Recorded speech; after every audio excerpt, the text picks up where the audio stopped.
allegiance to the flag of the United States of America, to the republic for which it stands, one nation, under God, indivisible, with liberty and justice for all. Oh, gosh. Okay. All right, greetings, everybody. Please shut off your cell phones, iPhones, anything that could create distraction to the proceedings. These proceedings are audio-video recorded, scheduled to terminate at 10 p.m. We're going to introduce ourselves, starting from my far left. Gaspar Bimba. Richard Tripp. Crystal Morin, Secretary. Lynn Perkins, Chair. Craig Corbett, Vice Chair. Jim Dietzel. Oh, sorry, all the way on the far right is Code Enforcement Officer Carrie Owen, and our clerk is Eileen Boudreau. Did I get that right? All right. Look at that. What a good evening this is starting out to be. Is your microphone on? Am I forgetting something? Times, dates, yep. Okay, we'll go with first case up is case number 25-134, Alice Killing and Michael McKeno, tabled from September 18th, and here to visit with us again. How you folks doing? Hello. Good, thank you. And yourself? Not too bad. All right, so you had a bit of homework from your last time, right? Correct. And I'm going to just let you narrate through for us what you came up with, okay? All right, so what we did was basically take the revisions that we spoke about here and put them on the plan, and they would work. So what we ended up doing is moving the placement of the new garage over and then back, so the back of the garage now is at the original fence line. And from the original fence line, the 20 feet for the length of the garage, that now leads from the front of the new garage to the property line about 19 feet, which is what you guys were looking for us to do the last time we were here. Okay. We did, since we were moving it over, we did decide to increase it 2 feet in width. So we went from a 16 by 20 to an 18 by 20, but we had plenty of space on both sides, so without that impacting the property line on the side. My compliments, it does look like a nicer fit. Anybody have any questions? Seeing nobody gesture there, Mr. Obimba, you've been asked to sit on this case for us as a voting member. Yep, all set. You folks wish to add anything else? No. You want to keep it simple? Yep. Keep it simple. All right.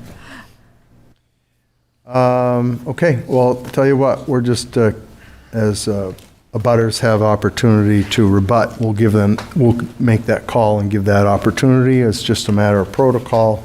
Anybody wishing to speak in favor of this application, this would be your opportunity to come forward. We'll make a silent call afterwards for anybody who wishes to speak in opposition. We have some phone numbers up there for anybody who is remote that would like to speak in this. Mr. Corbett can help us with that. Yep. If you wish to dial in, you're going to dial 646-558-8656. Your meeting ID is 323-909-140. Once in, you're going to press *9 to raise your hand. And if you're having any technical issues, you're going to dial 603-845-5585. Very good. I don't see anybody rise here in the room for either for or against. Anybody out there, Mr. Preventure? Mr. Chair, seeing none, rise online. All right, thank you very much. Let's just bounce over to code enforcement briefly. These folks have revised their application to be 19 foot back from the property line. I think as you had shared once before that we're doing certified plot plans, correct? That's correct. Anything else you wish to add on this matter? Nope, I don't believe so. Thank you. All right, very good. All right, well, that being the case, and hearing no one speak in favor or opposition to this, if there's no other, Mr. Tripp? Just out of curiosity, I know that last time you were measuring from the edge of the road. Are you measuring from the edge of the property now? Yes. Very good, thank you. All right, and on the motion, I'll just note that there's also the revision that you folks are going 18-foot wide by 20-foot deep, correct? Not that that necessarily falls into our purview, that goes to your permitting, but it sounds like you're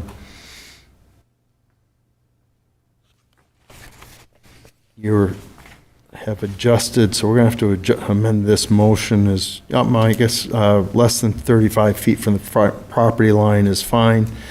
All right, so if we could have a motion go into deliberation, please. Make that motion. Thank you, Mr. Corbett. I have a second, please. I'll second it. Mr. Tripp seconds. Thank you. Anybody have any opposition to this that they can see currently? Mr. Corbett? No, I appreciate the changes that were made. I think it's cleaner, and it looks like it increased the setback by about 33%, so I think it's a good request. Okay, Mrs. Moran? No, I agree with what Mr. Corbett said. Mr. Tripp? I'm okay with it. Okay, and Mr. Obimba? I'm all set, Mr. Chair. Very good, thank you. Let's structure the motion. We have subject to obtaining all state and town permits and inspections. That's condition number 1. I'd like condition number 2 to be setback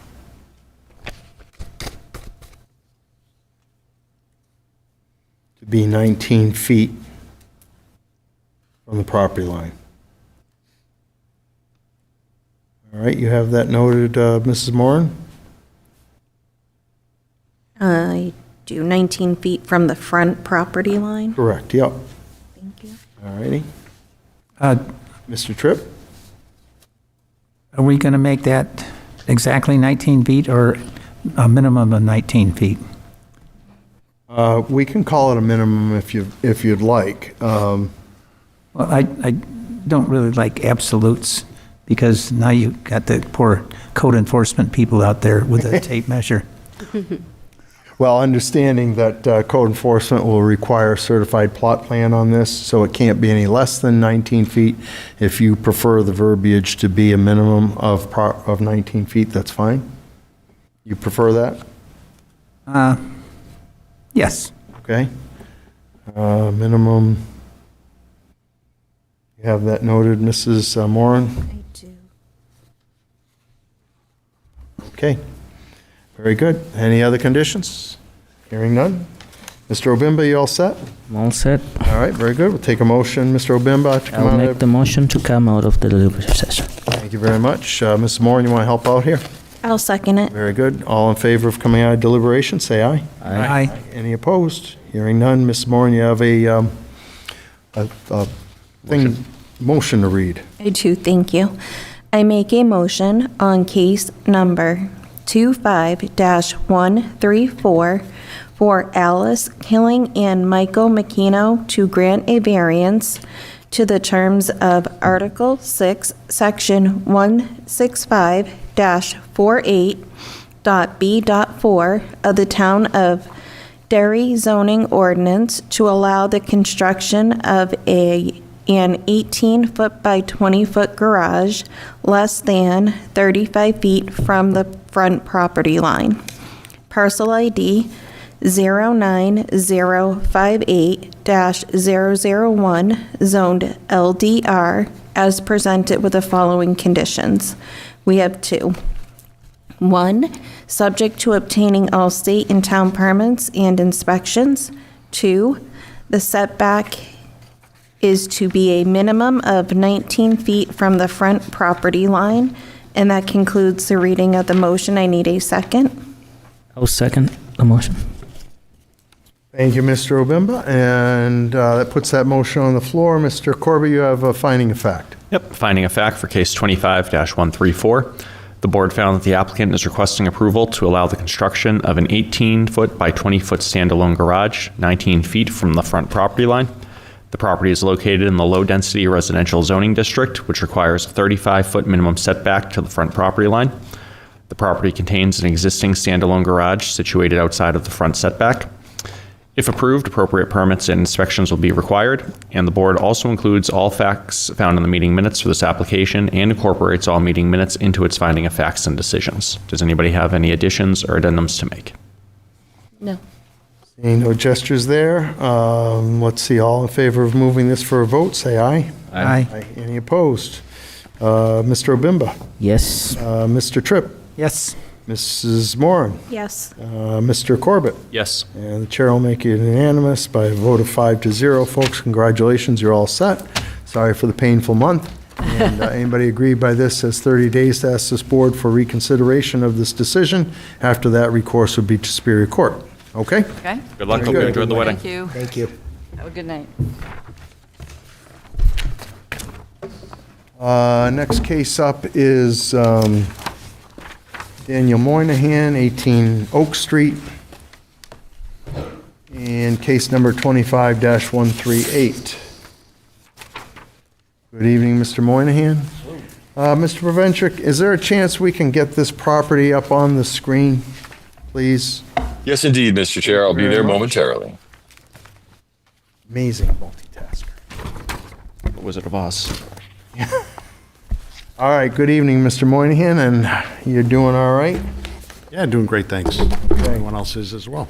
You're in a better position here to present, understanding that we ask you to read your application as it's presented, title page and 5 criteria, and then we'll let you elaborate. Got 2 hours, 45 minutes. We have another case. It won't take that long. Okay. Thanks, everyone, for your time. So, yes, so the proposal is asking for a variance to allow for converting the building into a two-family. The variance will not be contrary to the public interest because we will be converting an old vacant building into a nice two-family residence. The spirit of the ordinance is observed because converting a vacant building into a usable space for two families would observe the ordinance. Substantial justice is done because the neighborhood will become nicer without having a vacant building there. The values of surrounding properties are not diminished because we will be improving the property and overall appearance of the street. Literal enforcement of the provisions of the ordinance would result in an unnecessary hardship. I'll just skip down. The building is very suitable in layout for use as a two-family home, which I'll go over. The proposed use is a reasonable one. The two-family proposal is reasonable as there's an adjacent apartment building. And if the criteria in subparagraph A are not established, an unnecessary hardship will be deemed to exist, and so on. By limiting the use to a single family, the full potential of the building would not be utilized. Okay? And So, would you like me to read the letter that I sent as well? You'd like to? Okay. Dear members of the zoning board, I'm writing to formally request a zoning ordinance to allow the conversion of an existing single-family residence/commercial property located at 18 Oak Street into a two-family dwelling. The subject property is currently zoned single-family residential and commercial. I am seeking relief from the zoning restriction in order to proceed with the proposed conversion, which I believe will offer both community and personal benefits. Purpose of conversion, the primary purpose of the conversion is to, first of all, accommodate extended family. Secondly, create a legal and safe apartment for rental income to offset housing costs. And third, improve the usability and value of the property. The proposed layout will involve creating a separate living room or living unit on the lower level with its own kitchen, bathroom, and 2 entrances, while maintaining the character of the structure and neighborhood. I should note that there is currently a bathroom and a kitchen and 2 entrances there, so we wouldn't really be doing any major work. Justification for the variance: no substantial detriment to the neighborhood. The proposal or the proposed use will not change the external appearance and will remain in harmony with surrounding properties. And there is plenty of off-street parking for both units. Improved property use. The home is well suited for a two-family use due to its size and layout, and the conversion will ensure that it is used most efficiently. And community benefit. The project supports increased housing options in the community without requiring new construction or significant disruption. I understand the importance of maintaining the integrity of the zoning code and character of the neighborhood. I respectfully request your consideration of the variance to make this modest and thoughtful improvement to the property. That's it. Care to get into, looking at the building, the understanding, I guess this was an Oddfellows home? That's correct. And I think the design of the building matches the title of the building. Yeah. Rather odd. Looking at your plans that were previously submitted, did you care to narrate through what you're doing here? You have a few dormers there. So, Curious. yeah, no significant changes to the original plans from the architect. Because, as you might remember, we were requesting that it was be able to be used as an ADU. Really, the only significant change would be that there would be a separate lockable entrances.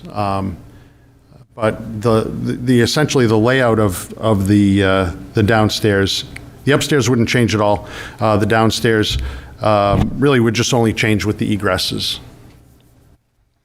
and not in a physical, like not changing the location of an egress, because they're both already there. It would simply just be adding a door, for a separate apartment building. So you're not going up a second story per se, you're just making it, okay. Yeah, there'd be not one really physical change to the exterior of the building or the design of the exterior structure. All right. Any questions from anybody? Mr. Tripp? By the way, Mr. Dietzel, you'll sit on this case? Thank you, Mr. Chair. You're welcome. No, I don't have any questions at this time. Mr. Dietzel? I'd just like a little clarification on your written application, specifically number 2. The spirit of the ordinance is observed because, and your written answer is, converting a vacant building into usable space for 2 families would observe the ordinance. Do you mean observe the spirit of the ordinance? I guess, yeah, that's... Okay, because obviously you wouldn't observe the ordinance, that's why you need the variance. Okay. How does it observe the spirit of the ordinance when the spirit of the ordinance is we don't have 2 families in this area? Yeah, I get, well, I know that's a difficult, I guess I was struggling, to be totally transparent, struggling with the wording of some of the questions, and just trying to answer them to the best of my ability. But the way, where the building, how it sits today, it's zoned as residential, single-family, and/or commercial. At the end of the day, we would like to convert it away from a commercial property, which I think is going to reduce the amount of traffic and so forth within the neighborhood, and at the same time really improve the value and the look of not only the property but overall neighborhood. Increasing values would be the goal of not only this building but surrounding buildings as well. That coupled with literally right next door there's a large apartment building, which borders this property. So I don't know if that answered your question, but Okay, Yeah. it did, thank you. 5, literal enforcement of the provisions of the ordinance would result in an unnecessary hardship. And then you said, I'll skip down. Well, okay, but I'm interested in the part that you skipped over. Unnecessary hardship means that owing to special conditions of the property that distinguish it from other properties in the area, no fair and substantial relationship exists, blah, blah. Okay, you're saying that the building is very suitable in layout for use as a two-family home. Is that what the special condition of the property is? I'm trying to see what's special about this particular property that would... Yeah, well, the current layout, it's a large building. You can't tell the size of the building from this angle, but I think the square foot, I'm not clear on what the square footage is. I think, Carrie, you'd mentioned about 4,000 square feet. Yeah, I think it's. And I was told, I think by the seller, it was like over 3,100 square feet. But it's a very large building, and so if we were going to convert that into a single family, it would just be, I don't think it would be best utilized in that respect. I don't think we would get full use out of the property, what the property's offering right now. Okay, why not? Because it's too big for a single family? Well, I won't say I know there's some large single-family homes, but it is, again, the layout of the home now, there are 2 floors. There's one, which is really a basement level, and then the street level floor. Both floors, so the top level has a kitchen. Actually, it does not have a kitchen now. It'll have a kitchen. It has 2 existing bathrooms. The downstairs has a kitchen and an existing bathroom. So it's almost set up as a 2-family, even though it was Or used. it is sort of like a 2-unit type building, 2-unit whether type it's building. residential or it's like 2 separate, just stuck together, kind of? Yeah. Okay, so in order to make it a single family, it would take extensive renovation and reconfiguration interior-wise? Well, I mean, to be fair, I don't think it would be all that difficult. We would remove one of the kitchens, the downstairs kitchen, and just, I mean, the downstairs essentially would become just a downstairs living area for the most part with the bathroom, as opposed to a separate unit. But again, it would end up just being a very large, kind of awkwardly designed in terms of the layout, single family. Okay. And B, you say by limiting the use to a single family, the full potential of the building would not be utilized. Okay. And again, I'm still looking for the special conditions of the property. You could probably say that about any house. If you convert it to a 2-family, that might increase the potential, especially if you have some sort of a business or profit motive in mind. And so I'm just wondering about the special conditions of the property. And I know that there's a apartment building nearby, but that's one of the reasons the ordinance was written, is that we're trying to get away from multifamilies in that zone. And so I'm just wondering how, if based on the special conditions of this particular property, how literal enforcement of the zoning ordinance would cause an unnecessary hardship. Yeah. Other than the fact that it might not fully completely enhance your ultimate profit. Yeah, it's a difficult question to answer. There is, I guess, if there were, with that size house, there would be probably, I'm going to guess, a large family living there. With 2 smaller units, I would assume there would be less parking, less traffic. And there, by the way, with regards to parking, there's plenty of, as you can see in that picture, plenty of parking for two families. But yeah, essentially, I guess that would be my answer to that. Well, I certainly agree that it's a special piece of property. It's unusual for that neighborhood or really in town. And, all right, thank you very much, Mr. Moynihan. Thank you, Mr. Chair. Thank you. Anybody else? Mr. Tripp? Ms. Moran? When you purchased it this summer, what was your intent? Where it's just a recent purchase? Yeah, the intent was to convert it into residential, and the initial intent was to convert it into, again, just because of the current layout and design, a separate unit as an ADU, not technically a two-family, just a single family with an ADU. That was really the intent. But to convert it to a residential home at the end of the day, and since because of the variance and the maximum square footage allowable for the ADU, thought that converting it to a two-family might be the next best option. All right, with it being a relatively new purchase, I also am struggling with finding out what the hardship would be where it's a new purchase, so it wouldn't, the spirit of the ordinance obviously isn't being observed because it was there before your purchase. Right. So hardship on my behalf is, yeah. So no, honestly, I wouldn't say that there's, either way, there's no hardship on my behalf, whether it's, approved as a two-family or not. All right, thank you. Anybody on my left? Mr. Dragani or Mr. Obimba? I have no questions.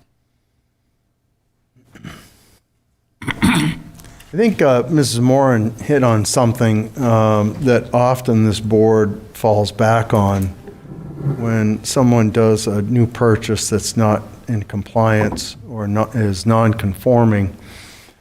The question of the hardship falls into, well, if you just purchased this, why do you have a hardship?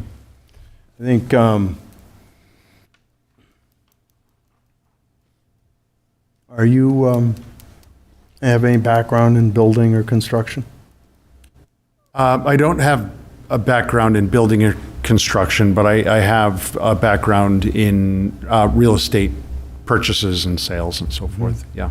So in that regard, for real estate, if you look at this property and someone asks you to come in and sell it for them, what are your viewpoints on this parcel in this building to make it marketable? What would need to be done to make it marketable? What's your viewpoints? Yeah. Well, it's in very rough shape and inside and out. So obviously, a lot of cosmetic work would need to be done on the exterior, a lot of cosmetic work on the interior. The interior, the way that it's set up now is not set up as any sort of residential home. As mentioned, it's formerly a church and then turned into a lodge. So when you enter the building, it's literally just a big open space with some other adjacent rooms and bathrooms, but it's a very large open space, as if you're walking into a room like this. So there's a lot of work that needs to be done on the interior as well, as far as putting up non-load bearing walls, ceilings, lighting, fixtures, kitchens, baths, flooring, all that sort of thing. So it's not the type of property that you would try and list as a commercial endeavor. I wouldn't. That was not the intent. And so as a residential parcel, how does it rate in its performance of price? Is it something, if you looked at, would you say it's a 4,000, 3,500 square foot home property? A 3,500 square foot home right now is probably going for $1 million. Would you agree? Well, our number was not that high, to be honest with you. Well, I'm asking you hypothetically in the market right now, if you were to sell a 3,500 square foot home, what would that price point be in this current market? Well, I think that a lot of other factors come into play. In this neighborhood where it sits now, the comps that we did would probably, I think, bring it in somewhere, I would say in maybe $700,000 in that range. So, Does a 3,500 square foot single family home at $700,000 fit in this neighborhood, in your opinion? it would definitely be on the higher end. Yeah, for sure. But you think it fits in this neighborhood? Well, as far, I guess I'm not understanding. What's the in which house way. look like next door to you, to the right? It's in nice shape. Looking at the from the street to the right, How big yeah. is it? Is it one family or two family? Yeah. You're not helping yourself out. Well, I guess I don't really understand the question or where we're going. All right, so to build something comparable, this square foot size would be $800,000. Okay. And my point to you was, and you've already claimed that you don't have a hardship on this by Mr. Corbett's questions, which automatically, I'm sorry? Mr. Dietzel. Mr. Dietzel, which essentially kind of disqualifies your application. I don't know if you want to recant on that or not. Okay. But I guess in my view, and what I was getting at was the extent of the work for the square footage on this would seem to me that it's not a great single-family application. I'd agree with that, yeah. Okay. And so it comes down to direct towards Mr. Dietzel some of the answers, which are, if it's not a great single family and it has a lot of expense to make it usable, I think you could argue that is somewhat of a hardship. But I think where you're missing, Mr. Moynihan, is being able to give us market data for this product and how it sits in the surrounding neighborhood. Okay. So I'll give you another shot at it. Well, so I would say that if we're talking about personal hardship, I mean, yes, we did just purchase the property over the summer with the intent of converting it to a residential away from a commercial. And due to the current, not only condition, but the layout of the building, it definitely lends itself to be two separate living spaces, whether that's, an ADU or a separate unit, separate apartment building, or apartment in the building, making it a two-family. And as far as, I guess to get to your questioning, it will be a significant expense to rebuild, when I say rebuild, to refurbish this building inside and out. And if we keep it as a single family, or I should say really, because it's not a single family, if we could convert it to a single family, we would see some hardship in the fact that we wouldn't realize the full potential of the building and wouldn't realize the full potential of the resale value of the building if it were converted to, versus if it were converted to a two-family building. I think our expenses are going to be almost the same, slightly higher to convert to a two-family, because you have separate utilities and separate, there's a little bit to do with converting it to obviously to a two-unit as opposed to a single. But I think that would be probably my best answer to that. Sure. Mr. Corbett? Are you saying basically that the ROI on a single family wouldn't be justifiable compared to if you're able to do a two-family? Is that about the summarization? It's well, I think the ROI would be, certainly it would be probably stronger as a two-family. Yeah, and I just think that there would be probably more so than ROI would be, I think, the resellability, because as you can see, it's an odd type building. And the layout, and just the size, not only the size, but just the layout of the way that the building is, really does lend itself to being a two-family. So I think it would be more difficult to sell, and not even considering ROI. I think it'd be more difficult to sell if it's a single family. I think there would be more potential buyers if it were a two-family. I have a question as well, Mr. Chair. Yeah, follow up. Do you, and this is somewhat off topic comparatively to that, but what's the size of the lot? The size of the lot, I don't know if you have that. I don't have that, sorry. Moran is looking at it right now. If I may, the size of the lot is 0.27 acres. 0.27? Correct. Yep. Roughly, Quarter acre. roughly 3,500 square feet ish. Yeah, probably not much more than the size of the building footprint. Are you all set with your questions, Mr. Corbett? Yes. All right, I'm going to go over to code enforcement and just lead this here.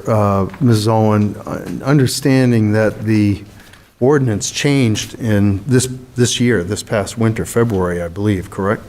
I believe so, yes. Yeah. Do you know what it was before that? I do not. Okay. Really. Well, I'll tell you what, we'll just leave it with you for staff. Go ahead and let us know any other information. Ms. Owen? It was previously MHDR, which is why the fraternal. It was what? MHDR, which is why the fraternal organization was allowed. HDO medium. MDR, sorry. Yeah, Mr. Chair, I don't know what the prior zone, prior to February 2025, was for this neighborhood, but this building itself has always been identified or classified as a fraternal organization. Prior to that fraternal organization, it was constructed around 1902 timeframe, and it was originally a church, and then was purchased by the Eco Lodge, the Oddfellows. And then there are, as previously stated, there are a handful of multifamily, pre-existing multifamily in the neighborhood. If you head, I think, north, continuing down Oak Street and the intersecting side streets as well. And then, as the applicant previously stated, for a specific two-family, it would require separation requirements, life safety egress requirements, and each unit would have to have its own separate utilities. Okay. Any follow-up with Mrs. Owen from the board? No? Okay, thank you, Ms. Owen. Oh, Mr. Tripp?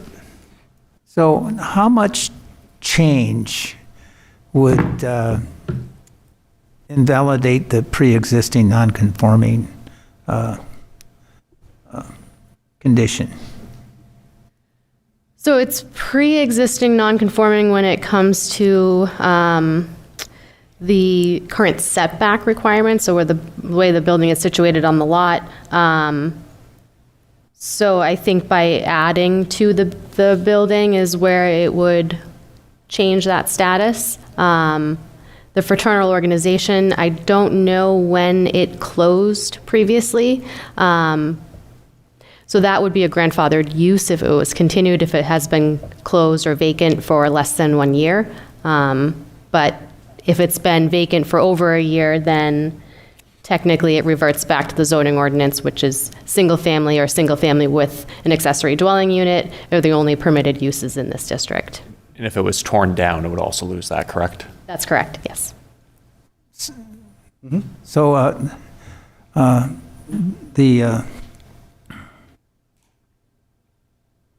the setback requirements are still pre-existing. Pre-existing, correct. Right. Thank you. Well, and I didn't get the impression you're adding on to the footprint, correct? No, You we just wouldn't need be to adding upfit. anything onto the exterior of the building. All All right. How about, I am curious, though, what are the setbacks currently? Do you have any idea? Don't off the top of my head, but I can look that up. Because it appears that one side, well, I don't know where the property line is, but, 35-foot front setback oh, and 35, 15 side and rear. so we don't know what the current actual setback. Roughly looking at our GIS mapping system, we're approximately just under 40 feet for the front setback. One side, which is the right side if we're looking at the building, is approximately 8 feet. And the other side is, Probably not much more than that. yeah, probably close to 10, 12 feet. The same in the rear as well from the aerial Correct. photos. Yeah, well, that's the thing. Not knowing where the property lines are, it was hard for me to guesstimate. Yeah. You're a much better guesstimator than I am. But understanding that this was a church, this was a function hall of some sort, there's certainly parking there. Now, maybe in 1901, when they built it as a church, the horse and buggies showed up and, didn't take up as much room as current automobiles do to turn around and back up. Or even if they didn't have horse and buggies, maybe they're just on horseback. I think that's a substantial parking or driveway right now. Yeah.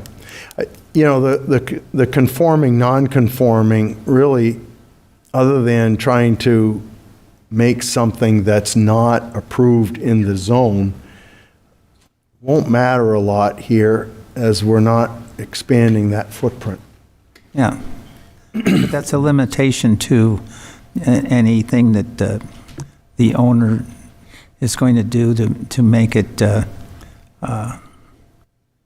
viable. So, in the end, it's, the approved uses, again, are ADUs, single families. But at the same time, you have to look at this building and how it fits in the neighborhood. And now I'm probably going to be making Mr. Moynihan's case. A 4,000 square foot footprint with less than the required side setbacks to it doesn't fit in this neighborhood. Not to mention, to make the case, if somebody's going to spend that type of money, they're going to want some type of yard, I would think. What do you Well, say? that's it. There's a correlation between, and I'll finish Mr. Corbett's thoughts as I know you want him to speak into the microphone. Well, I'd like to be able to hear what he said. That's fine. I get it. I'm going to finish that up for that thought, which is if you take out a loan for a mortgage on a home, there's a correlation that happens with the land to the price point. And understanding in this case, there's a square footage that would make this building valuable to a certain point, certainly above $500,000, certainly if it was a new construction. But you don't have the land to support it, which kind of brings you back to a hardship. What do you do with a 4,000 square foot home that doesn't fit in the neighborhood as a 4,000 foot home?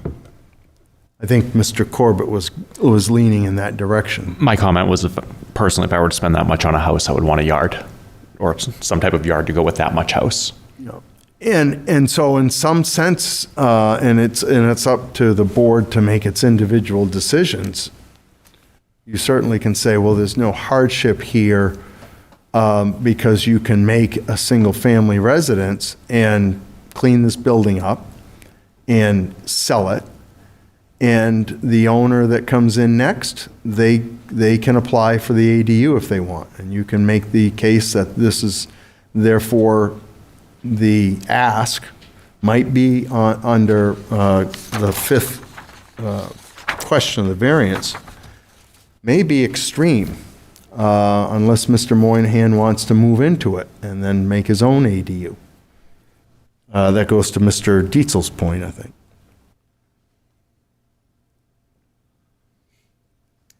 That's good. Right? Or you can say, well, no, they can fix it up as a single family and just let it sit there, and somebody will have a single family residence with exceptionally large, well, a basketball court in the back of the house.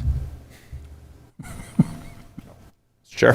Yes, sir, Mr. Corbett. I'd like to open this up to the public while we marinate on it. All right, good enough. Let's make a call to public. We have some phone numbers there. Mr. Corbett will assist us with anybody who wishes to speak in favor of this application. This would be your time to come forward. Mr. Corbett, you want to help us with that number? Anybody at home who wishes to dial in, you're going to dial 646-558-8656. Your meeting ID is 323-909-140. Once in, you're going to press *9 to raise your hand. If you're at home having any technical issues, you're going to dial 603-845-5585, and someone will help you. Anybody rise in favor of this? I don't see anybody doing that. Anybody out there, Mr. Preventure? Seeing none rise at this time, Mr. Very Chair. good.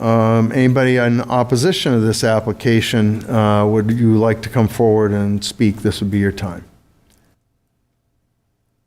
Seeing no one rise, anybody out there remotely? None rising, Mr. Chair. Very good. So we've met the statute for public input. Mr. Moynihan, I've kind of set the tone for what the variables are for this board to decide on. Is there anything else you'd like to add before we go into deliberation? No, not really. The only other point is that I think, for buyers these days with the interest rates, what they are and so forth, and the prices of what they are, coming from a prospective buyer, it would make it much easier for someone to buy a two-family for the same price that a single family would be, just because the bank will consider that rental income. So that would be another benefit to allowing for a two-family. Okay. Let's take a motion to go into deliberation. So moved. Mr. Tripp makes the motion. Do I have a second, Mr. Dietzel? I'll second. Very good, thank you. All in favor of deliberation, say aye. Aye. Any opposed? Mr. Tripp, you want to lead off? Any thoughts? Or you want to skip right over to Mr. Dietzel? Yeah, let's skip over to Mr. Dietzel. Okay, Mr. Dietzel, there's your cue. I'll skip over to Mr. Corbett. No, I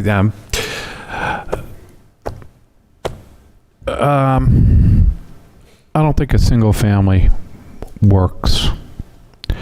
The applicant said that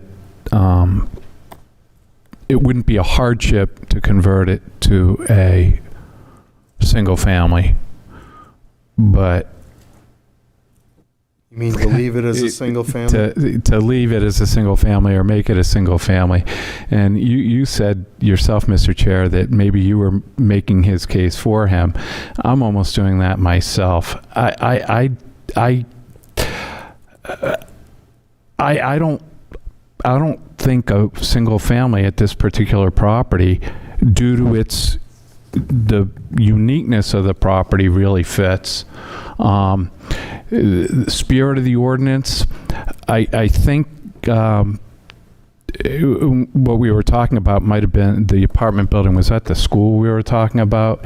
That's not really what he wants to do. This is more low key. It sort of fits in more with the overall feel of the neighborhood. So I could be convinced that it's within the spirit of the ordinance. I'd like to hear other opinions, though, on the hardship issue. Mr. Corbett?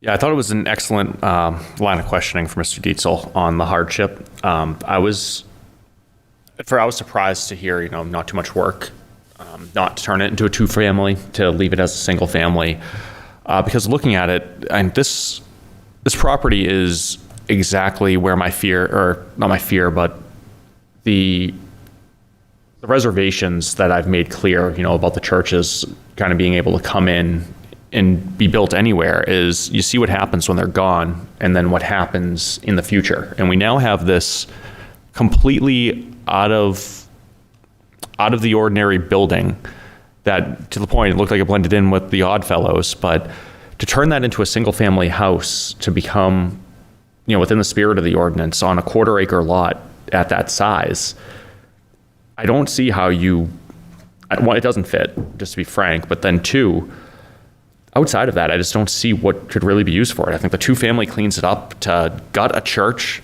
or a fraternal hall and then turn that into a single family. It might not be much work, but what goes into that is going to be, especially for a building of this age, what's going to go into the repairs, and that I don't think it fits well. I think the two-family is going to clean it up, and you saw from the Google images to the photos in September just to how dilapidated the building has come in 2 months. So I think it's a good opportunity to clean up this area of town, and I think a two-family fits within the size of the lot and the building. So you're saying, Mr. Corbett, that literal enforcement of the ordinance would create some sort of, okay, thank you. Mrs. Moran? So mine, it's kind of two-part, though. My struggle is what you're buying into, but if he had approached us before the purchase, would have I, agreed with it? So that's my struggle is what you're buying into, but I probably would have agreed with it pre-purchase, if that makes sense.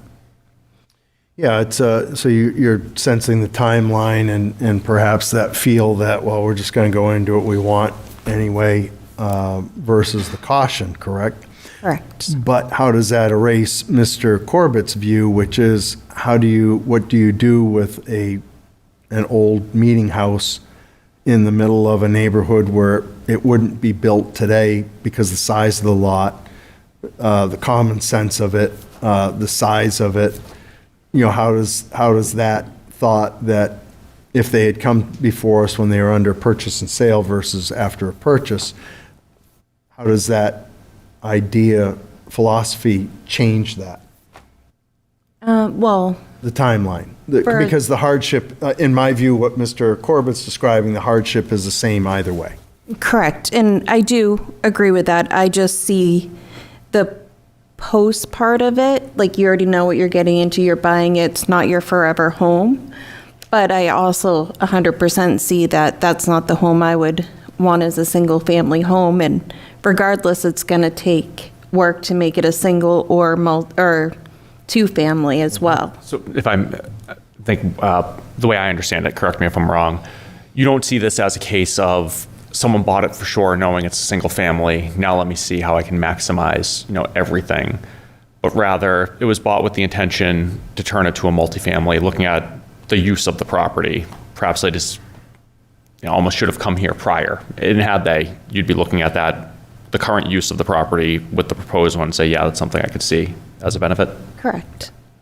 That's kind of where I was headed to as well. Being that it's already sold, that was originally where I was headed with the hardship, but I'm almost willing to look past the timeline just because I don't see anything kind of being pulled over, no wool was pulled over our eyes, I don't feel. And again, Right. I just don't see any other real use for this other than it remaining into some weird clubs that fit within the current use. It's one of those things that says, be careful what you wish for because you might get it, or what are you going to do with it once you catch it, right?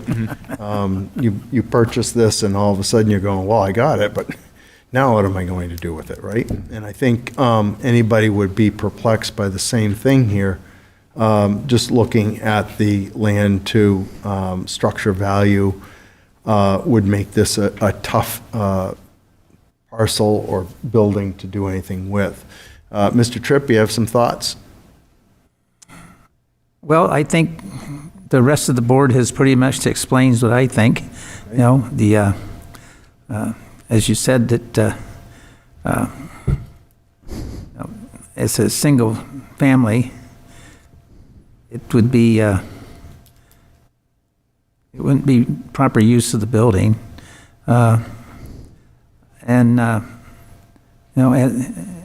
He did purchase the property anticipating it being a single family with an ADU, which makes it effectively a multifamily.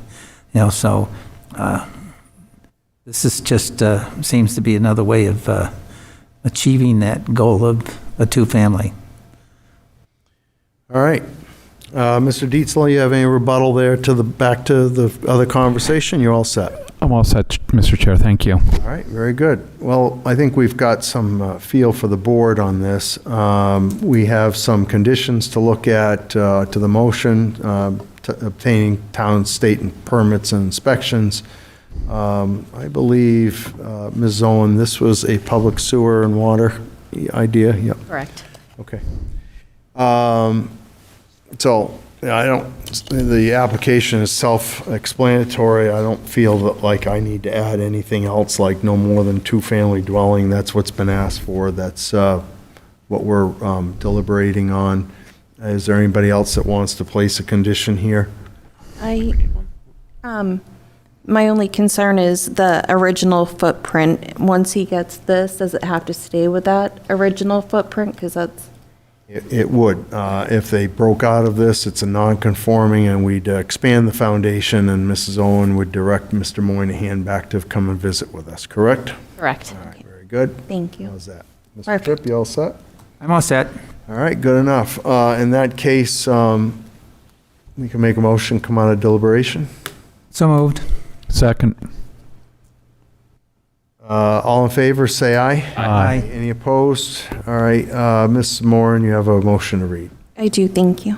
I make a motion on case number 25-138 for Daniel Moynihan to grant a variance to the terms of Article 6, Section 165-45.1.a of the Town of Derry zoning ordinance to allow the conversion of the existing vacant structure into a two-family dwelling. Parcel ID 30241, zoned MHR2, as presented with the following conditions. We have one, subject to obtaining all state and town permits and inspections, and that concludes the reading of the motion. I need a second. I'll second. Mr. Corbett seconds the motion, puts it on the floor. Mr. Corbett, you have a finding of fact? Yep, finding of fact for case 25-138.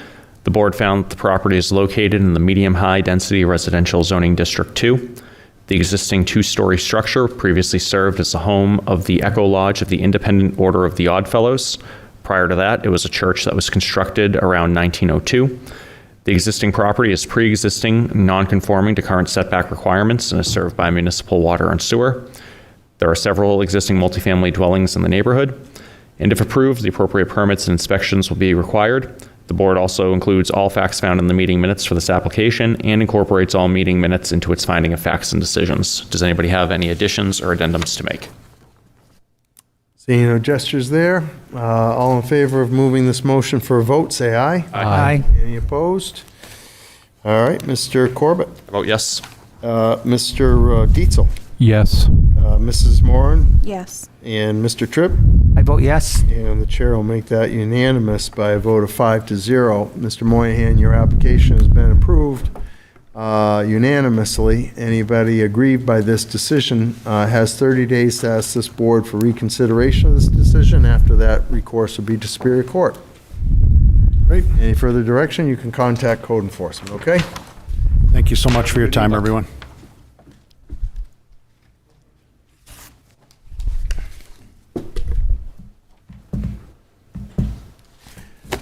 All right, next case up is case number 25-139, Joseph Mastriano and Michael Parsons.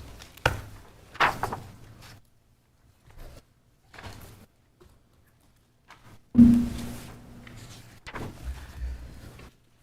I correct that one of you is Michael? No. Joseph? Michael is the owner of the property currently. I see. Okay, Joseph Mastriano? That's correct, yep. How's everyone doing? got it. Okay, that would be you. Good, thank you. Good, thank you. I'm sorry. I didn't look at the owner part there. We do have, you under a purchase and sale? Excuse me? Are you under a purchase and sale? Yes. Okay. And you have a letter from the owner on this? I have a purchase and sale agreement that I believe I included. You did. Okay, I'm a little lagging on finding it, so I'll take Mr. Tripp's word for it that it's there. It's on sheet 5 of 6. Okay, there it is, okay, very good, I got it. All right. Okay, so you folks saw how we do this, right? You read your application, 5 criteria, and then we're gonna barrage you with questions and see how this goes. Sure. I do need to appoint an alternate. Thank you, Mr. Corbett. Mr. Dragani, would you sit on this, please? All right. All right, folks, go ahead. You have the floor. All right, would you like for me to read my letter first, or the questions? Go on. Go ahead, Mr. Corbett. Questions first, and then you can expand with the letter once you finish it. All right, the variance will not be contrary to the public interest because I will be improving and maintaining Jackman Road to town specifications to access the lot of land. The spirit of the ordinance is observed because 38 Jackman Road is a pre-existing lot since the early 1900s, and the town approved access over the railroad trail in 1872. I feel as if this will be a great area for my fiance and I to raise a family. Number 3, substantial justice is done because access to the property will be upgraded and maintained for emergency vehicles to town's specifications. The values of surrounding properties are not diminished because by approving this house lot, it will improve overall quality and safety of the road leading to 38 Jackman. The new construction will also help increase or maintain surrounding houses. For purposes of this subparagraph, unnecessary hardship means that owing to special conditions of the property that distinguish it from other properties in the area, no fair, substantial relationship exists between the general public purposes of the ordinance provision and the specific application of the provision to the property. The hardship is it's a pre-existing lot of record, and without a variance, the piece is in essence useless unless a reasonable request is given. And I feel as if it's pretty reasonable because of the size of the lot being nearly 8 acres.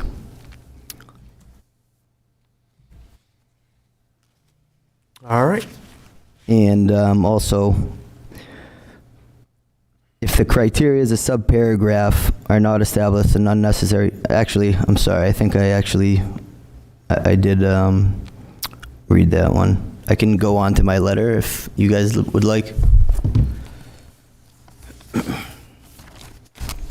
Yeah. All right. Here's an introduction. I'm currently under contract to purchase 38 Jackman Road. First off, I'd like to introduce myself. My name is Joseph Mastriano, and thank you guys for your time tonight. I'm currently under contract to purchase 38 Jackman Road in Derry, New Hampshire. This property is an existing lot of record, which has been in existence long before 1930. In reviewing the deed and history of the property, we noted that in 1872, the town granted a crossing to the railroad. Given this long-standing history, I am seeking confirmation from the town of Derry that the proposed development will be approved before incurring the expense of a survey, engineering work, or other development-related costs.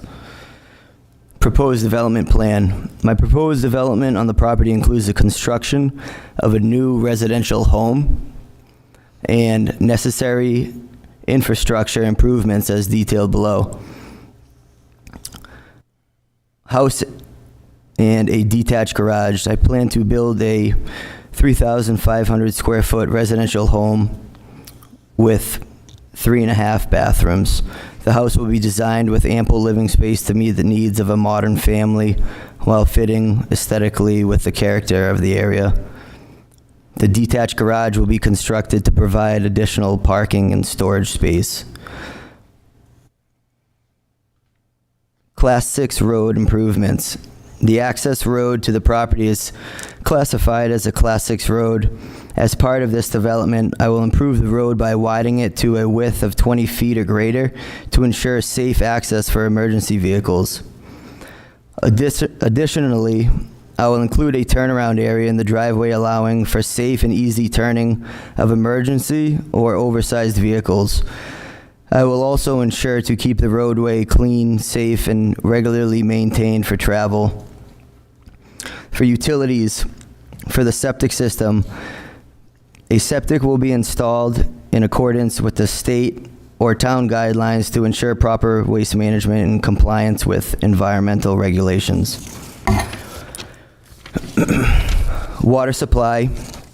A well will be drilled to provide a reliable water source for the property, adhering to state and local guidelines for water usage and well installation. Railroad crossing and gates. Based on the discussions with Bob from the state of New Hampshire that I had, I understand that I may be required to improve the crossing to meet state and town specifications. This could involve the installation of a set of gates designed to prevent unauthorized motor vehicles access to the railroad trail. I am committed to adhering to all necessary regulations and will implement these improvements if required by the state or town. The request for confirmation. Before proceeding with the investment in a survey, engineering work, and other associated costs, I respectfully request formal confirmation from the town of Derry that the proposed development as outlined would be approved. This confirmation will enable myself to move forward with the necessary steps in the development process, knowing that our plans align with the town's objectives and zoning requirements. In conclusion, I am excited about the potential of this property and am committed to ensuring that the development will be in full compliance with all local, state environmental regulations. I look forward to working closely with the town of Derry to make this project a success. Should you require any additional information or clarification regarding my proposal, please feel free to contact me. Thank you for your time and your consideration. Which department of the state of New Hampshire does Bob work with?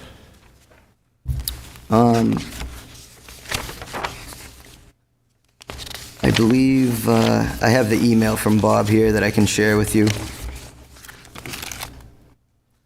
He's the land agent and the Bureau of Land Management, Division of Forests and Land. Okay, thank you. And Bob's email states, Joe, thanks for contacting us. Upon an investigation, our records indicate that you need to take it up with the town of Derry. Jackman Road is considered a Class 6 road. In 1872, the town of Derry, New Hampshire granted a crossing to the railroad. See parcel number 1 on an attached clip of the val sheet that Bob sent to me. I am not sure if the town allows for development so far from the paved road. If permitted by the town, we might just require that you improve the crossing and install a set of gates. Okay. Mr. Provencher, any chance you can get us an aerial view of this parcel? Yes, Mr. Chair, one moment. Anybody have any questions? Yeah, I've got Mr. Corbett. one. So looking at the drawings and location, is the access to Jackman off of Warner Hill Road? We have, It would be from Drew. I brought 10 copies. Sorry to interrupt, Brianna. I brought 10 copies of more of a aerial view if you'd like me to hand them out. Is that what's on the screen now? I think this one's a little bit easier to read. This might be a little bit easier to view. It's from your GIS map. Take them. I would accept that. Board motions to accept the submittals from the applicant? Aye. Okay. Aye. Very good. All in favor, I'm sorry. And any opposed? Hearing none, all right, we'll take them. Mrs. Owen will help distribute them, okay?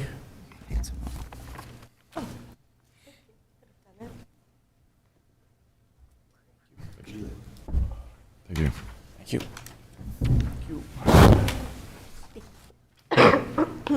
Thank you.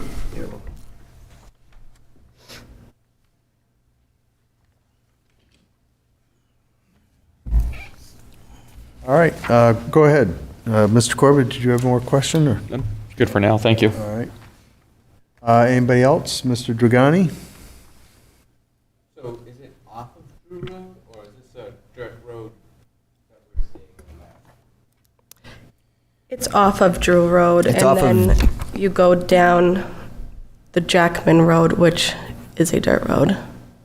If you turn left onto, if you're heading towards 111, Mr. Dragani, and you turn left just after you pass Warner Hill Road, you turn left onto Drew Road. And if you go down there a little ways, there's a sign up there for public access, I believe. That would be the Weber Town Forest, correct? Correct. And that's also how 152 Warner Hill Road accesses his property.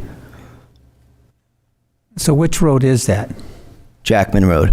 That's Jackman Road? That's correct.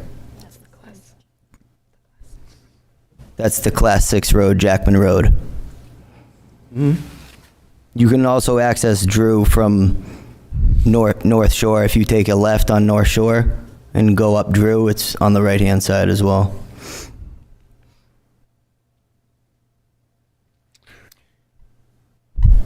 Yeah, we just had a case for that subdivision back in September, I think.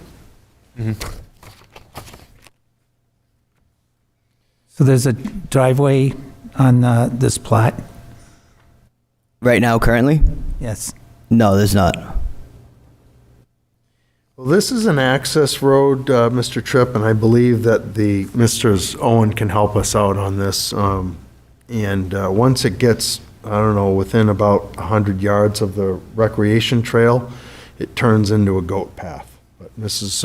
Owen, please help us out with the driveway here. Excellent. Thank you. So just to give a brief kind of history of where we started with the applicants, they did come and meet with myself and the planning director when they were first originally under contract to understand the process that they would have to go through to develop this lot. As we know, per the town ordinance, residential lots require frontage on an approved public street. Approved public street is at least a Class 5. In this case, this is Jackman Road, which is an existing Class 6 road. And this is accessed off of Drew, which I'll get more into in a moment. This also, NHRSA 674-41, erection of buildings on Class 6 roads also applies to this case as well. So this is an existing lot of record. It's approximately 8 acres. It has frontage on the Class 6 road, Jackman Road, as it exists today, and it also has frontage on the old railroad trail, the recreational trail as it exists now. There is no access to the lot from the rail trail, and there is an existing residence, 152 Warner Hill Road, that has existed since the early 1800s. That was previously accessed through the rail trail, and they had been granted vehicle access at one point in time in history to access that property.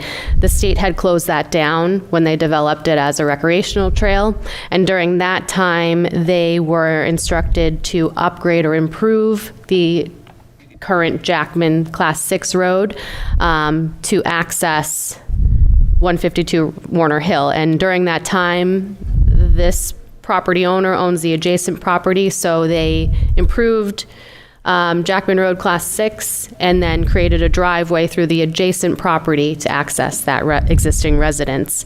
The way that the road exists now, and I left some photos in the file because I did explore that area, as you're continuing down Jackman Road, and you come up to the residence driveway, which branches off to the left. Jackman Road continues to the recreational trail. There is a gate there currently, and there is no crossing over the recreational trail. I walked over that, and Jackman Road continues. There is quite a bit of prime wetlands as you continue north. And so that road has not been improved yet or maintained, and it's in quite a bit of disrepair. However, there really isn't realistic, logical access from the north. There's a couple of streets further north that would require 2 wetland crossings, so really the best way to access this lot would be through Jackman. So I think they're proposing a 3,500 square foot house with a detached garage. It would require a private well, private septic. Utilities, there is no infrastructure in this area with electrical or anything like that as well, so it's something that would have to be considered. The way that the state law reads today is in order to, if they are granted approval to build on this lot, a municipal waiver of liability would be required, which basically the town would not be required to provide services to the lot, maintain the road, or be liable for losses or damages caused by the lack of services. That would also be recorded in with the Registry of Deeds. Again, if it gets approved this evening or from this board, then it would need to go to the planning board for approval with TRC process for the roadway construction or improvements to the existing Class 6 road, and then they would be providing recommendations to the town council for the building permit. Then the town council is required to authorize release of the building permit at that time. There are some legislative changes that are upcoming that take effect July of 2026, which makes some changes to those steps. And if you'd like, I can get more into that as well, but as of this evening, that's what would apply. And I think there is another thing to consider as per the conversations that they've had with the state. If it is approved, subject to obtaining recommendation from the DNCR for requirements for crossing the recreational trail, they may require some improvements or some gates, bars, things like that in order to maintain a safe environment. Okay, very good, thank you. Anybody have any other questions for Ms. Owen? I do. Mr. Dietzel? The usage code for this particular parcel is 1310, and that's defined as Res Vac PB, which I assume is residential vacant, and PB potentially buildable. Because I know others have potentially developable. Okay. So is PB, is that potentially buildable? Developable? Sounds like that would make sense. Okay. The reason I'm asking is that somewhere somebody at some time conceived this parcel as, well, potentially buildable. And because it's potentially, that implies that certain steps had to be taken in order to either get approval or to actually physically make it buildable. And as long as they're willing to take those steps, then it may be permittable to build on. Okay. All right, that's my only question. Thank you.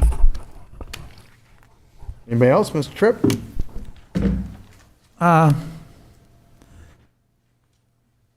This has to do with the building that's at 152 Warner Hill Road.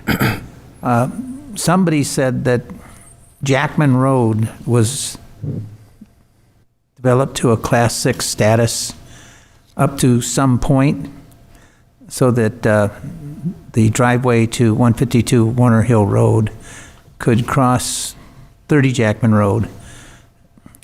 Does anybody know where the development of Jackman Road to Class 6 ends?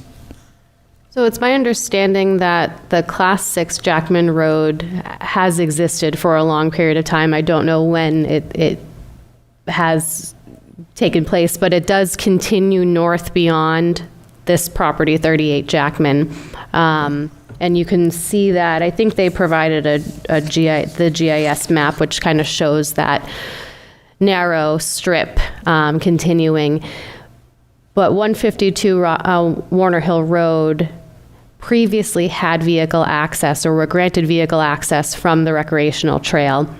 The state had shut that down, and during that time is when they were required to use Jackman Road. And we have a letter from the fire chief at that time establishing the criteria that the road needed to be improved upon as far as the width and the vertical clearance and materiality in order for it to be a safer access driveway, for potential services and emergencies.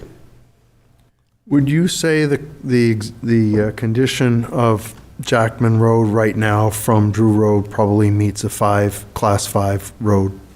No. You don't think it does? It does not. What's Class 5? What's the criteria for Class 5? So I believe Class 5, before I speak out of turn. So Class 5, I know, is maintained by the municipality, by the town, and this is not maintained. I do, if memory serves me correct, I believe it needs to be a paved surface as well, and this is not. This is a gravel drive. At the time that this drive was improved, it was required to be 20 feet wide unobstructed with a vertical clearance of not less than 13 foot 6 inches. When I did drive this lot a few days ago, it's no more than 12 feet wide at this point in time. The sides have overgrown quite a bit. There's lots of potholes and ruts and large rocks and branches and whatnot along the way as well. I have walked this Jackman several times. I didn't know the width, but and the conditions of it can change seasonably, so I wouldn't dispute that. I would say that I could take a sedan down on it in my past experiences.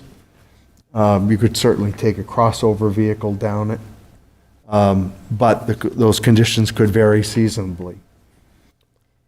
Once you get to the point where you turn, as you're heading towards the recreational trail, and you turn left to go into, is it 130 Jackman? Or it's technically 36 Jackman is abutting Jackman Road as it exists now, but that is owned by the same property owner of 152, the adjacent property. So he uses that property as his access driveway through. And at that point, if you continue on about another 100 yards, that's a goat path, and that's also, that takes you to the recreational trail. All right, so It will be quite an endeavor to put a passable driveway into this and cross the recreational trail. And I certainly can attest that past this going north, as Ms. Owen has suggested, I have been down in there as well, and I would see no probability of them being able to put a driveway beyond that. Yeah. Because of the depth of the water and whatnot. If I may add as well, I believe that the recreational trail is not maintained during the winter because it's used by snowmobiles, so they keep snow on that. And so again, the state requirements or recommendation, I should say, for how they want to kind of gate off Jackman Road from the recreational trail or add bollards, things like that are going to be pretty critical here for safety. Any more insight into the gates on this? It almost seems impractical to me that if some access is needed by somebody, maybe in an emergency vehicle, though there's a municipal waiver that would have to be signed here, who's there to open the gate? So from what I understand, where there are existing crossings over the railroad or the recreational trail, the gates are perpendicular to the recreational trail, so that in this case, Jackman Road would have the priority to cross. I believe that those gates are not permitted to be locked either, and if I remember correctly, in some cases have bollards or stones or things on each side of the gate, so there is a pass around. It's just, it causes you to slow down and be aware of your surrounding to then have to maneuver around. Okay.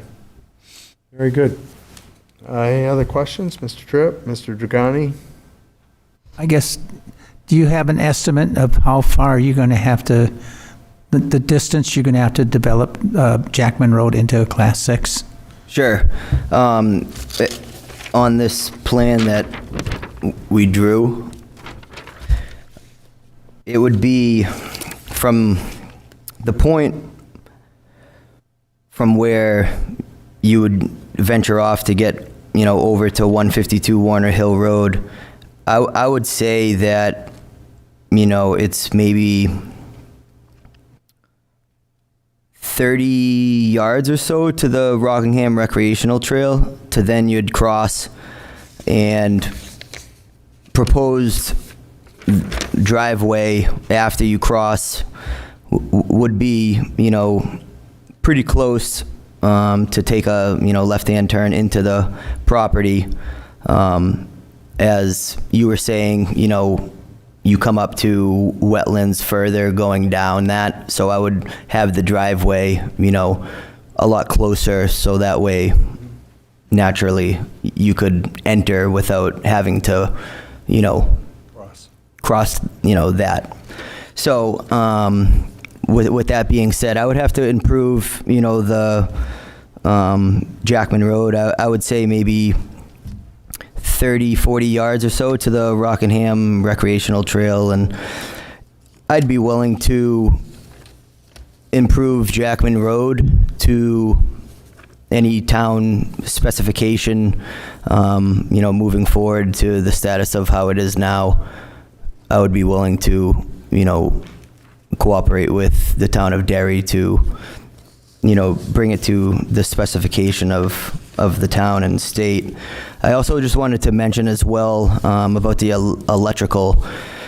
There is electrical out there already that goes to 152 Warner Hill Road. So there's a large amount of poles currently that run through the Rockingham Recreational Trail and stop right about at 152 Warner Hill Road to go to his house.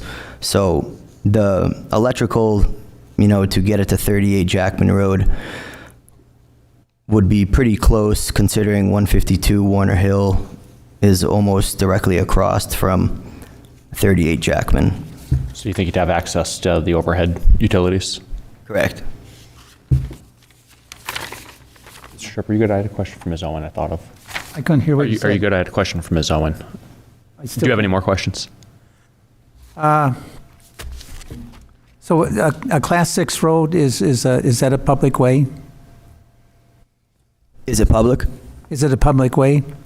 Yes, anybody can travel down a Class 6 road, and a Class 6 road has to, have certain guidelines from the town for emergency vehicles to get down to it. But it's privately maintained. Okay, thank you. Anybody else? I've got a question for code enforcement. Ms. Owen, what's the setback that needs to be maintained from the prime wetlands? I believe it's 75 feet. So I think, will we need an ordinance or a variance for the garage? Or is that 135 feet? 135. Sorry, thank you. Yep. Sorry about that.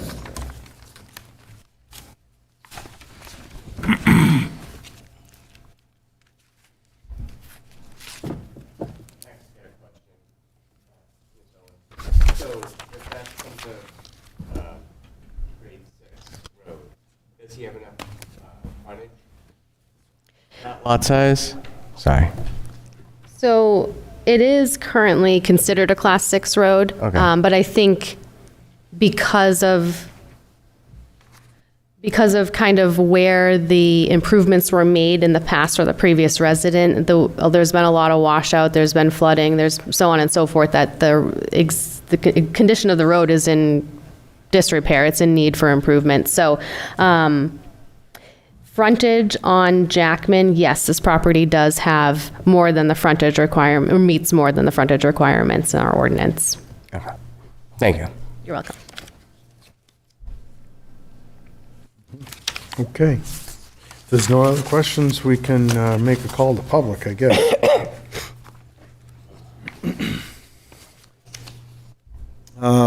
Anybody here, anybody wish to speak in favor of this application? This would be time to come forward. Simultaneously, we'll take commentary. Anybody opposed? We have phone numbers for the remote people. Mr. Corbett, you want to call those out? Yep, anybody at home who wishes to dial in, you're going to dial 646-558-8656. Your meeting ID is 323-909-140. Once in, you're going to press star 9 to raise your hand. And if you're having any technical issues, you're going to dial 603-845-5585. Very good. Seeing no one here in the room, rise. Mr. Preventer, anybody out there? Mr. Chair, seeing none, rise. All right, thank you. We'll consider that we've met the standard for statute for public input. Folks have anything else you wish to share with us? No, thank you. Mr. Chair, may I correct a statement I previously made, please? Sure. So prime wetland setback is 150 feet, though a special exception can be granted to use the outermost 75 feet. Just wanted to clarify, sorry about that. Good, thank you. Also, I'd like to state, if I could, with the plan that I proposed, I would also be willing to, move the garage farther away from the wetlands if needed. Well, we'll leave that to your design and discretion of code enforcement when that time comes, if you get to it. And as Mrs. Owens' corrected point goes, that may end up requiring you to do that anyway. Nothing else from you folks at all? Any questions from anybody before we go into deliberative? I guess I had one more. Yep. Since it's a Class 6 road, which means it's not maintained by the town, and if they sign a waiver of whatever, there'll be no expectations that any emergency vehicles, be it police or fire, would travel on this Class 6 road. That's correct. And though knowing, their response to emergencies, they would do their best to access, but their typical response time would be greatly reduced. It also includes school bus, school bus stop. A school bus would not be able to travel down this road. They'd have to establish a location for pickup somewhere else, so. The waiver essentially curbs responsibility in the event that the municipality can't respond, but it doesn't prevent the municipality from its attempting to? discretion. That's correct. Okay, Mr. Dragani, you all set? I'm all set. All right, folks, we'll take a motion and go into deliberation. I'll make that motion. I Thank you, second. Mr. Corbett, seconded by Mr. Dragani. All in favor of deliberation, say aye. Aye. Any opposed? All right, hearing none, no opposition there. We're in deliberation. This is one of those things where the parcel is essentially locked up from being utilized to its fullest extent, not unreasonable extent. Though unreasonable might be, or reasonable may be in the eye of the beholder, correct? Yeah, I'd kind of agree with that. I think it's landlocked, outside of a use like this. I don't see what you can do with 8 acres there. Yeah, it's being, myself being down in there, there is a section of it that cleans up nicely. In fact, the town at one point across the pond had a pump house there that had to go, probably during Mr. Tripp's time on the town council, had to be surrendered as they could not treat the water for proper standards. And the town eventually put that property up for auction. It has a very large house on it now. That's across the pond. But not the Atlantic Ocean pond. Good.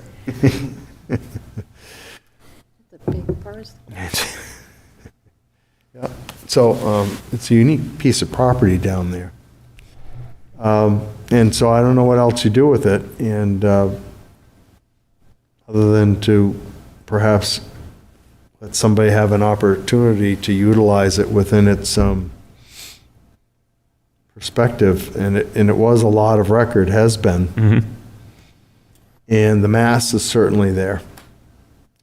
So those are my thoughts on it. I agree. It's funny that we just heard a 3,500, roughly square foot house on an area that's less than a tenth of this one. So just how quickly they can change. And overall, I don't think it's an egregious ask. To your point, it's on an established road, it's on an established lot. I think Mr. Dietzel's point that he brought up, somehow been classified as potentially buildable. I think they have an undertaking ahead of them. They're aware of it. They seem eager to approach it. So I think more power to the applicants if that's what they'd like to pursue. I think at the end of the day, I think it'd be a nice payoff for them. So I have no problems with this. All right, Mrs. Moore? I don't have much to say because an hour ago I stated how much I like people coming to us when they have a purchase and sales. So I appreciate it. Okay, Mr. Tripp?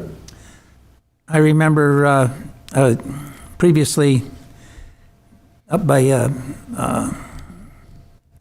Strawberry Hill, we had a situation like this. And much like the applicants, that gentleman was willing to do whatever he needed to do to build his house. Mm-hmm. So I think that that being the case, I think we should give these applicants an opportunity to do it too. But you need to realize that if you don't do it, it's not our fault. It's just his. It's all on you. All right, Mr. Dragani? I mean, it's in the middle of nowhere, but it does have that road frontage, even though it's not ideal road frontage. I think that's the best use of that property. Okay. Let's structure out the motion here. We have the usual state, towns, and permits and inspections. I'm just going to gesture over to code enforcement. These folks are advised of the TRC and planning board and the town council, correct? That's correct, yes. And so we will let that fall into the permits and inspections. Very good, so we don't need, Finding of fact. I'm sorry, I have again? it all in the finding of fact as well. Perfect, all right, very good. In that case, if there's not another condition of this motion, we can take a motion, come out of deliberation. I'll make that motion. Second. Very good, motion by Mrs. Moore and second by Mr. Tripp. All in favor of coming out of deliberation, say aye. Aye. Any opposed? Hearing none. Mrs. Moore, you have a motion there? I do, thank you. I make a motion on case number 25-139 for Joseph Mastroeni to grant a variance to the terms of Article 3, Section 165-9 of the Town of Derry zoning ordinance and an exception to New Hampshire RSA 674.41 to allow the construction of a single-family home on a lot without frontage on an approved public street. Parcel ID 07077, zoned LDR, as presented with the following conditions. We have one, subject to obtaining all state and town permits and inspections, and that concludes the reading of the motion. I need a second. Second. Thank you, Mr. Tripp. Seconds that, puts it on the floor. Mr. Corbett has a finding of fact. Finding of fact for case 25-139. The board found that the applicant is requesting approval to construct a single-family dwelling on an 8-acre parcel located on Jackman Road, a discontinued Class 6 road that is not maintained by the town, subject to gates and bars. This is an existing lot of record before 1930 and is currently landlocked and also fronts the Rockingham Recreational Trail. Jackman Road is accessed from Drew Road and is currently a gravel drive that is active for an existing residence located at 152 Warner Hill Road, and the current drive conditions appear to end at the recreational trail.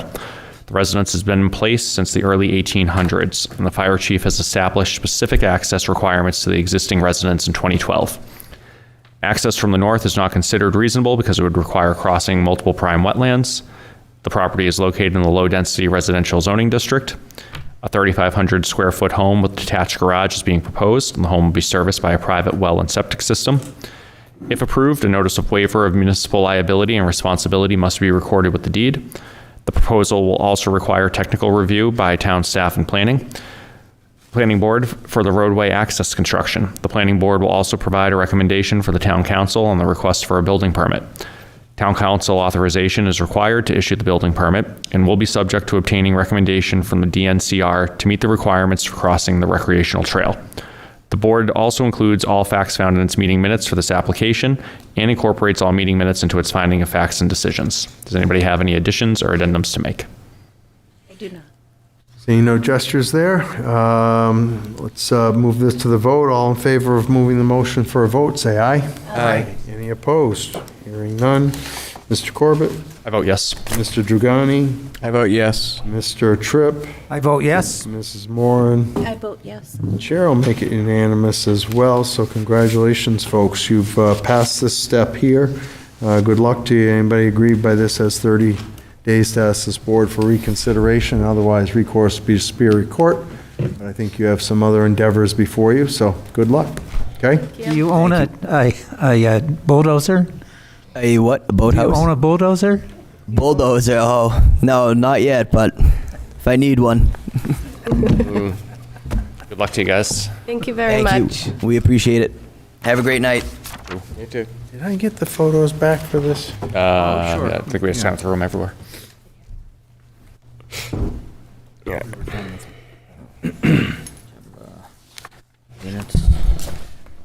All right, other business, approval of minutes. We have, which minutes are we looking at, Mrs. Boudreau? 18th and the October 2nd? Okay, October 2nd. and October 2nd. Anybody want to make a motion on the, any changes or amendments to the, let's see, September, was it 18th? 18th minutes? I had none. I had none. I have none. No changes? Nope. Very good. So let's take a motion to accept the minutes as presented Make a for, motion to accept the minutes as presented for September 18th, 2025. very good, thank you. Motion made, could I have a second, please? I'll second. Who has it? I do. Mr. Obimba? All right. All in favor of that motion, say aye. Aye. Any opposed? Any amendments on the October, was that October 2nd? I'd like a motion to table those, please. I'll make a motion to table the October 2nd minutes. Very good. Have a second, please? I second. Who did? Mr. Dragani. Mr. Dragani, okay. Dragani. All in favor of tabling those minutes, say aye. Aye. Any opposed? Hearing none. It doesn't appear we have any correspondence or other business before us. We have anything in the cooker there, Mrs. Owen?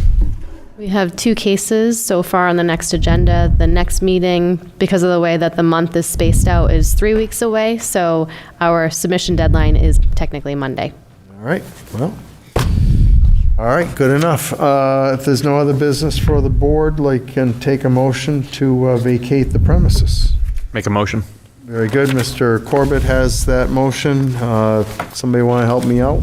I'll second. Mr. Dragani once again has a motion to adjourn. All in favor of adjournment, say aye. Aye. Any opposed? All right, we're adjourned. Have a good night, everybody.